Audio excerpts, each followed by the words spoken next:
Bonjour à toutes et à tous et bienvenue dans cette toute nouvelle vidéo où nous allons voir les pronoms démonstratifs en japonais. Alors les pronoms démonstratifs ne sont pas bien compliqués. Ils sont classés en trois séries. La série des ko qui servira à parler ce qui est proche de la personne qui parle. La série des so qui servira pour parler d'une chose qui est proche de la personne à qui nous parlons.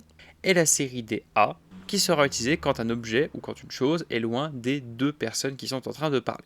Pour les objets, nous avons donc kore, sore, are.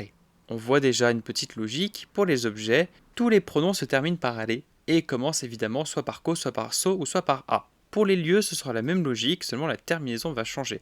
Et la terminaison sera ko, ce qui nous donne koko, soko, asoko. Les pronoms démonstratifs pour les directions seront donc kochira et kochi pour la forme contractée. Alors cette forme contractée, elle s'utilisera principalement à l'oral dans un contexte un peu plus familier. Nous avons aussi sochira, sochi, achira, achi.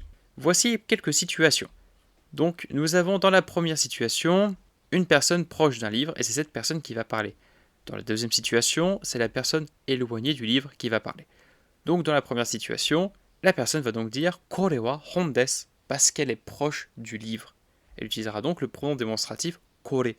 Et kore parce que le livre c'est un objet. Donc nous utilisons kore.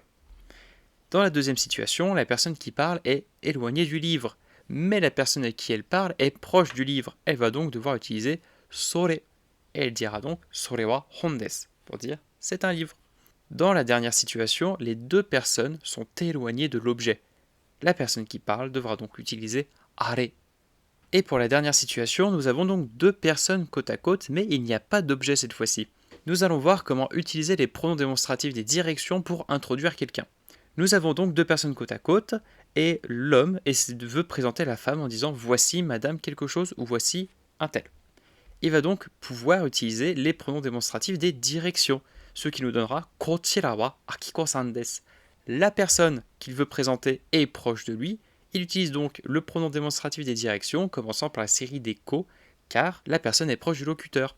Kochira wa Akiko-san desu. Voici, donc dans cette direction, voici Akiko. Pronoms démonstratifs de direction serviront donc à dire la direction, mais aussi à présenter une personne dans un contexte poli. Et voici les exercices qui s'affichent à l'écran. Essayez de deviner ce que les personnes peuvent bien dire.